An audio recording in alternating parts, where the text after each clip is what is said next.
On that note, let's get started. I posted a video when I was at Energy Power Sports recently of the 850 that they pulled out of the crate, assembled it while I was there, and they fired it up and got the thing ready to go. And from that video and live stream, I was getting a lot of comments and direct messages of people wanting to know about the 9-tooth drivers, the Trac, and about studding questions and concerns, because there's a lot of misinformation right now out there on the internet and on YouTube in particular. And I thought, who better to talk to than Chris at Fast Trac about how they're dealing with this.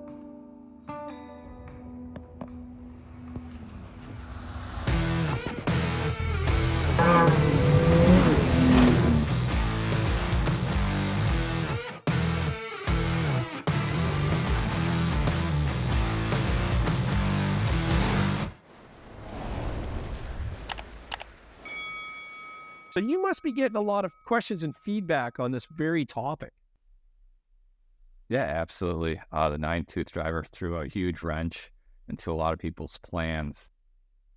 On our end, ended up not affecting any of our recommendations at all. So there's a lot of dirty air out there. There's a lot of racers recommending stuff that trail riders should not touch with a 10-foot pole. In what sense? Like, well, what do you think is, when we look at these images, you can see there is very little clearance between that front radiator heat exchanger and the Trac. What do you think the limit is that people should push on this? If you're a trail rider, 1375 max. It's just you're losing almost half an inch of clearance with this 9-tooth driver versus an 8-tooth. And rotating anything bigger can just cause headaches. I know a lot of racers are out there, again, recommending stuff for trail riders. These racers, a lot of times their sleds don't leave the ice, and they work on it more than they ride it. So they're able to keep this thing in spec, even though the studs are longer than spec. So they're able to run something like this. If you're running this thing on the trail, anything longer than that, if that Trac comes loose, you're banging up that front cooler, possibly springing a leak and losing the motor. It becomes an issue when the Trac is rotating, where you might think you have clearance with your hand in there putting the studs on.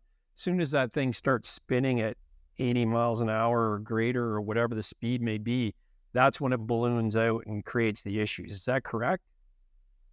Yep, you're right on it. As soon as, at standstill, sticking your fingers between the cooler and the Trac, it's going to be a way different clearance than once that Trac's moving and starting to stretch out of variance. Why do you think Ski-Doo went to the 9-tooth driver on this? A couple of reasons. 9-tooth driver, there's a lot less rolling resistance, so you're putting more power to the ground. So you're really getting all that 180 horsepower out of that turbo machine to the ground. And a second theory that I kind of thought in my head is they're running the Ripsaw II on that Trac. And that Trac's one of the most aggressive tracks off the line, but you do lose a little bit of top end. So by running this 9-tooth driver that gives you that top end back, this machine is going to be an absolute animal at every throttle position you got going on. As far as Fast Trac goes, what do you recommend as far as the stud and stud pattern, that kind of thing? So yeah, all of our recommendations are trail-based. So with this, we're recommending 3 or 4 per row, depending on your riding style and how comfortable you are. 3 per row puts you at 144, 4 per row puts you at 192. And being that this is a 2-ply Trac, you're able to stud the outside windows and really get the most traction. It does add a significant amount of traction. We don't recommend, if you haven't done it before and are less disciplined on the throttle, not to do that, because it is a weaker part of the track than the center. But 144 down the center is very well as I believe that's what you run in your 850. It is, yep, and it handles really well. Yeah, if you stud the outside belt, the sled's going to want to go more straight, and you counter that with a heavier carbide up front, and then you get a little bit heavier steering. So for someone that wants a nimble sled that's fast and quick, 144 up the center, a nice 8-inch carbide, and you're really in the sweet spot for the trail. Right on. Now, is it on the 2-ply Trac? Is it a Top Gun stud that we're using on this? Yeah, we're running the Top Gun 2, which is our 2-ply stud. It's got an 1-32 head. It's the lightest trail kit on the market, so you're not losing any power with the rotating mass, and it's a real nice setup. So yeah, we have our Top Gun 2 here, 1-32 head, stainless studs, so you're not gonna have any rust, keeping that sled looking beautiful. Backer options, we got our double XL backer, which is strictly 2-ply. So becomes an option on the sled. This is our single ply that a lot of guys, you can run it on the 2-ply. A lot of guys like to match it with the round. We also have square backers as well if you want to stay with square. Again, it's up to 15% lighter than anything else out there, and it's really going to hook up nice add that power to the ground that you're looking for. You have the single backers and you have double backers, and you can do a combination of both, or you could run all singles, or you could run just doubles. How do you make that choice, or how do you recommend what choice the customer uses on that?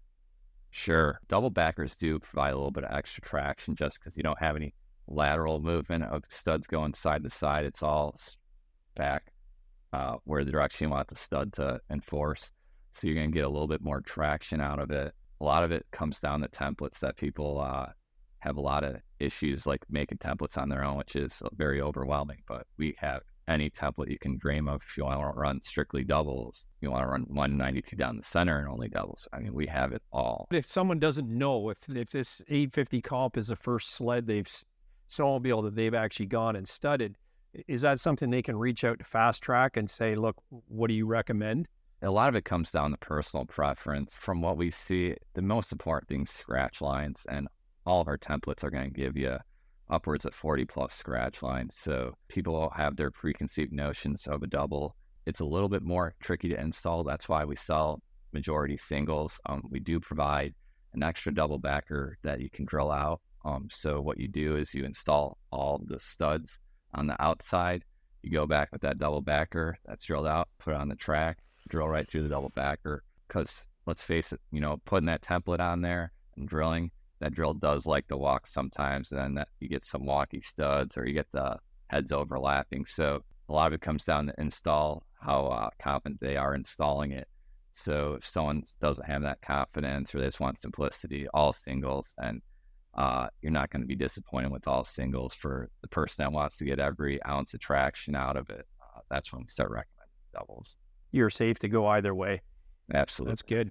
I really liked how easy your stud templates made it. And as well, you provide that extra dual backer in the kit that you can actually drill out a little bit bigger, so the actual plug tool that we use can fit through that hole. And you don't have to worry about, like you said, the drill walking end up with crooked studs. Because for the most part, especially if you're using something like the Ski-Doo yellow or lava red backer, you want those to look nice and clean and straight. Yep. I can't stand it when I see do-it-yourself stud people putting on the studs willy-nilly, and they're all crooked. And a lot of that crookedness is just coming from the aluminum nut and aluminum backer loosening up. So that's why a lot of people run round where the square, you just need to get a little loose and she twists on you. The clearance of that 1.25" stud, it's still going to give you sufficient clearance between the tunnel, either the tunnel protectors and the front heat exchanger, right? Yep, it's approved by, that size is approved by Ski-Doo, and it's what we run, it's what we sell most of. It gives you 3/8 inch of penetration, which is the sweet spot of longevity and traction. You start going longer, you start getting a little bit better traction. Like for those that want to just be ripping off the line on glare ice, they run longer.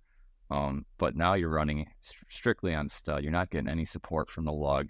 So as soon as you start taking that thing on the trail and hitting stuff, because let's face it, our trails have a lot of rocks and hazards in them. That's why, we build our trail studs the way they do. And you start generating that much leverage, and you're going to wreck the stud or the track.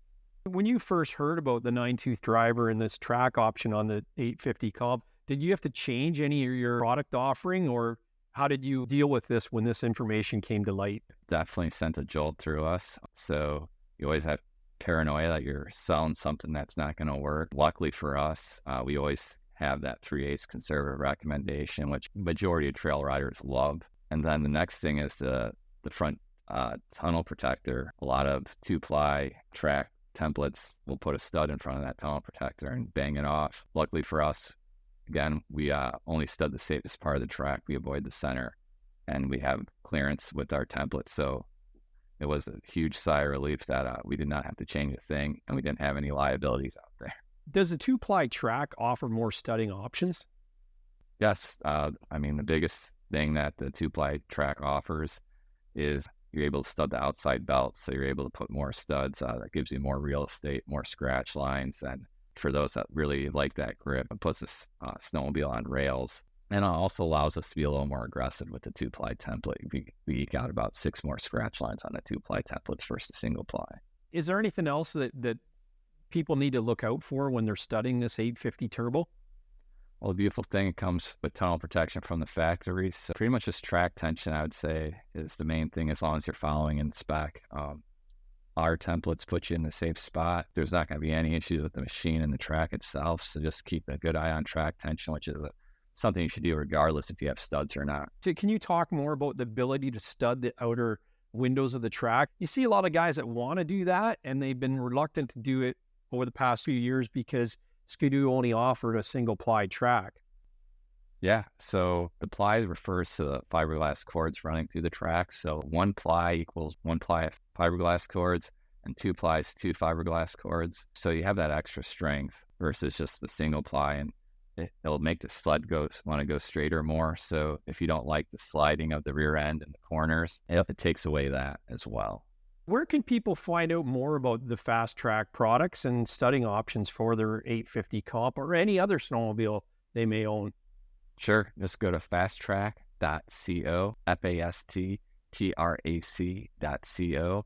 We also have a nice article specifically on the 850 Turbo R in our blog, as well as just enter your snowmobile in our stud kit. That's right on the front page. Yeah, you can enter the year, model, and make your snowmobile, and it'll come up with some recommendations for you right on the home screen.